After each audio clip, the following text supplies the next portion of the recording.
بسم الله الرحمن الرحيم.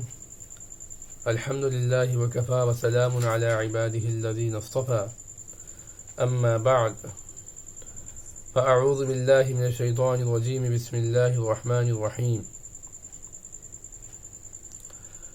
وما خلقت الجن والإنس إلا ليعبدون. صدق الله العظيم.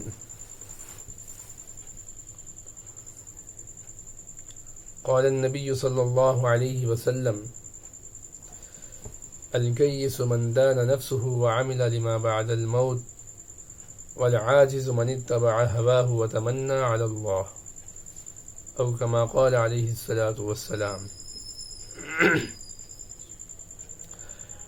محترم سامعین کرام، ابھی میں نے آپ کے سامنے قرآن مجید کی ایک آیت تلاوت کی ہے، جس میں اللہ رب العزت نے فرمایا: وما خلقت الجن والانس الا ليعبدون. ہم نے انسانوں کو اور جناتوں کو محض اپنی عبادت کے لیے پیدا کیا.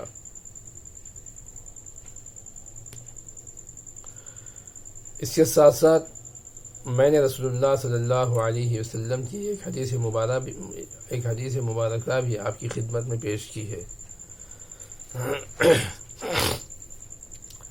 جس میں اللہ کے نبی صلی اللہ علیہ وسلم نے فرمایا: الکیس من دان نفسه وعمل لما بعد الموت، والعاجز من اتبع هواه وتمنى على الله. عقلمند انسان وہ ہے جو مرنے کے بعد کے لیے عمل کرتا رہے، اور بیوقوف انسان وہ ہے جو اپنے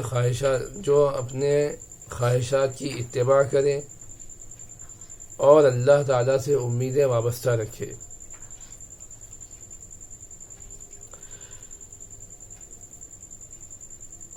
قرآن مجید میں اللہ تعالیٰ نے فرمایا: ہم نے انسانوں کو اور جناتوں کو محض اپنی عبادت کے لیے پیدا کیا.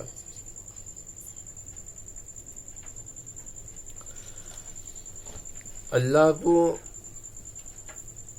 اپنی عبادت اتنی مقصود ہے کہ انسان کو دنیا میں بھیجنے کا مقصد صرف عبادت ہے، صرف اللہ کو پہچاننا ہے.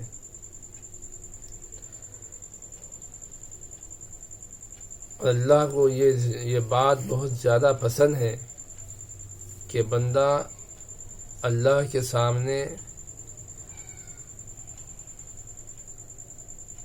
اپنا سر جھکائے رکھے اور سجدہ ریز ہو اور اللہ کی بارگاہ میں سجدہ تشکر بجا لائے. یہ اللہ کو بہت پسند ہے.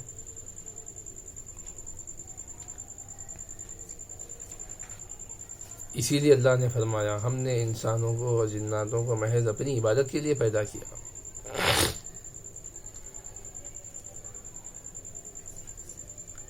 اللہ ہمارے محتاج بھی نہیں ہے، ہم محتاج ہیں اللہ کے. اللہ خالق ہے، ہم عاجز ہیں.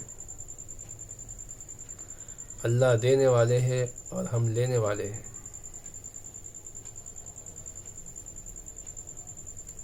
اگر ہم اللہ کی عبادت کر رہے ہیں تو اس میں ہمارا زیادہ فائدہ ہے اس کے اندر، کیونکہ آخرت ہماری بنے گی، اللہ تعالیٰ کی اطاعت ہوگی اور آخرت ہماری بنے گی. اللہ تعالیٰ کی فرما برداری ہوگی اور نعمتوں سے مالا مال ہم ہوں گے. یہ اللہ کا کیسا نظام ہے.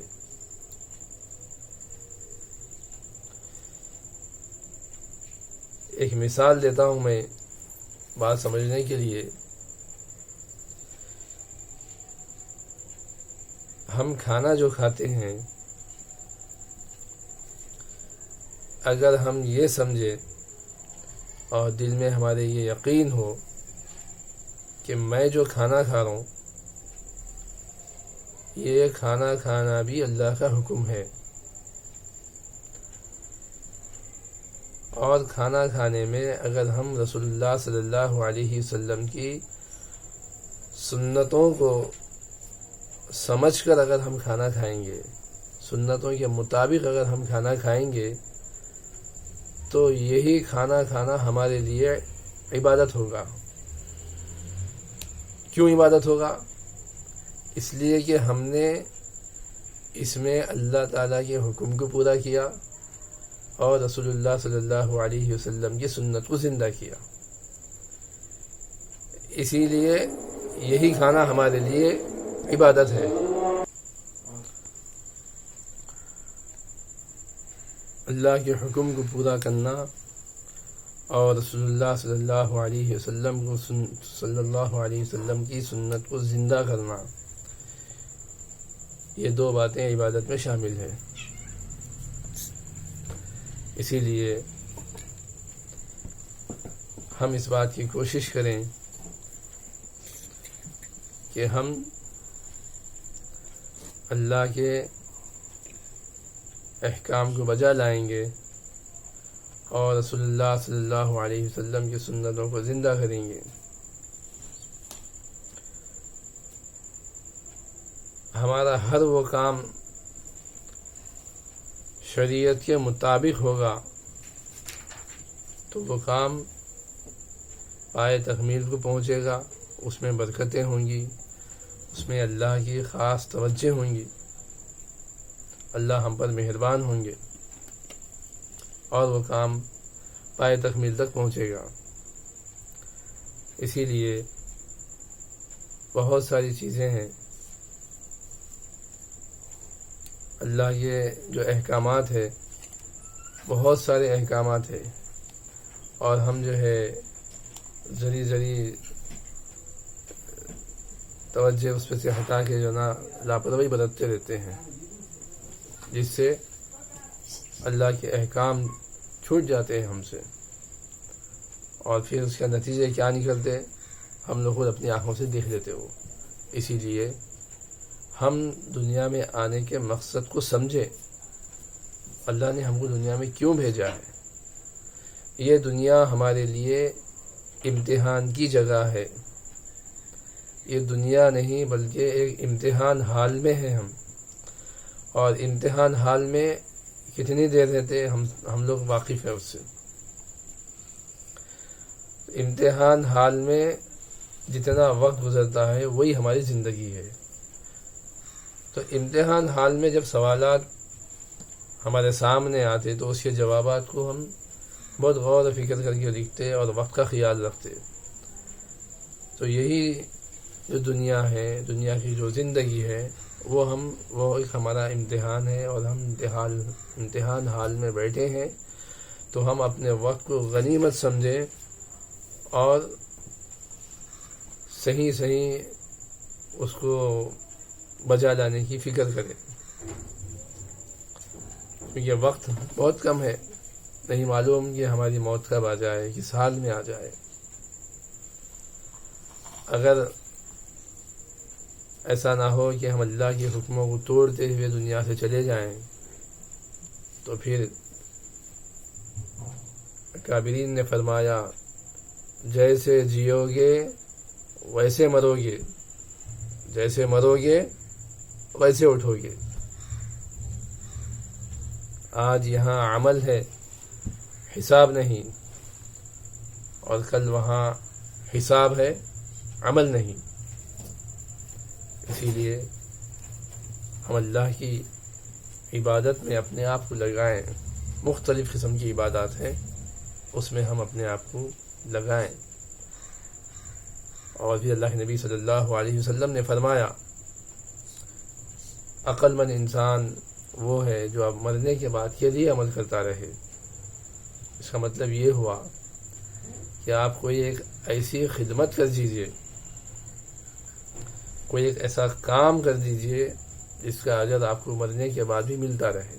مثال کے طور پہ کوئی مسجد میں وضو خانہ بنا دیجیے، کوئی مسجد میں پانی کا انتظام کر دیجیے، کوئی مدرسے میں یا مسجد میں پانی کی بوتھ لگا دیجئے، یا کوئی مسجد میں جانمازوں کا انتظام کر دیجئے،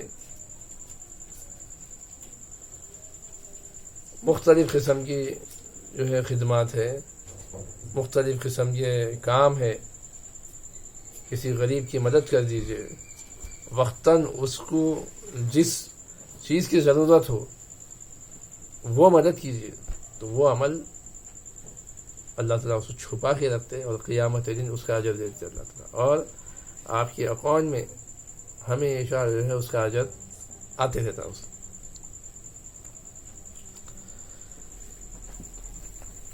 کسی غریب اور یتیم کی، مسکین کی وقتی طور پہ اس کو جو ضرورت ہے وہ مدد کرنا جو اللہ کو بہت پسند ہے۔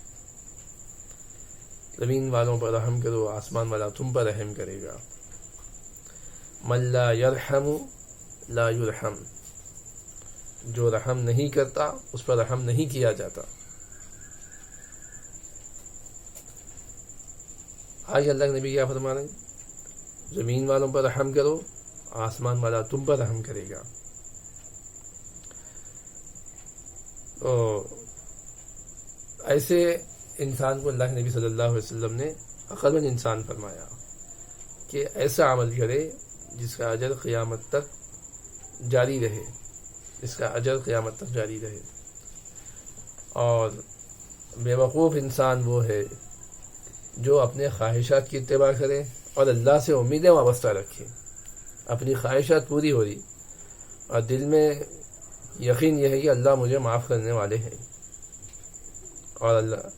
اور جو نا بلا جھجک اپنی زبان سے لوگ اخراج بھی کرتے ہیں کہ بھئی اللہ معاف کرنے والے ہیں ہم کو، اللہ تو بے شک معاف کرنے والے ہیں، اللہ معاف کرنے والے ہیں، اللہ معافی کو پسند کرتے ہیں۔ لیکن بندوں کا بھی کام یہ ہے کہ اپنی خواہشات کو چھوڑنا، اللہ کی اطاعت کرنا۔ ہم اپنی خواہشات کو نہیں چھوڑیں گے، خواہشات کی اتباع کریں گے، دل میں جو بات پیدا ہو رہی ہے اس کو پورا کریں گے، اور پھر امیدیں رکھیں گے کہ اللہ معاف کرنے والے۔ ایسا نہیں ہوتا۔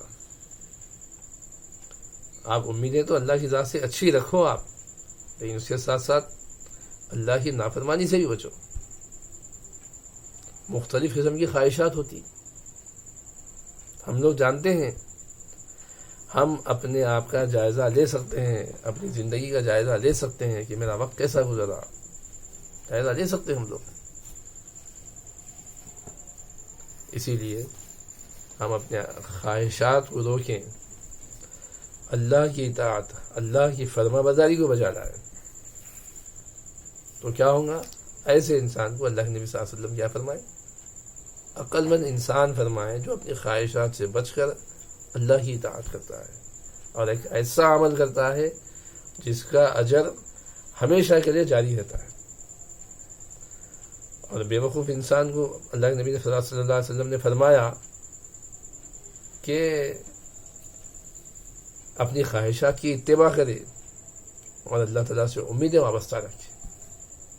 اللہ تعالیٰ ہم سب کو یہ بات سمجھا دے، عقل سلیم عطا فرمائے اللہ تعالیٰ۔ بس انہی چند کلمات کے ساتھ میں آپ سے رخصت ہوتا ہوں اور اللہ تعالیٰ سے دعا کرتا ہوں کہ اللہ تعالیٰ ہمیں صحیح عبادت کرنے کی توفیق عطا فرمائے، اور رسول اللہ صلی اللہ علیہ وسلم کی جتنی باتیں ہم کو معلوم ہو رہی ہے اس پہ عمل کرنے کی توفیق عطا فرمائے، اور ایک جذبہ عطا فرمائے کہ ایسا پکا ایمان ہمیں عطا فرمائے کہ ہم رسول اللہ صلی اللہ علیہ وسلم کی ایک ایک سنتوں کو جان جان کر عمل کرنے والے بنے، اور ہم سب کو اللہ تعالیٰ آپس میں جوڑ کر رکھے، میل آپس میں ہمارے تعلقات کو بنائے اللہ تعالیٰ، اور اللہ تعالیٰ ہم سب کو علم صحیح اور عمل صحیح عطا فرمائے۔ وآخر دعوانا الحمد للہ رب العالمین۔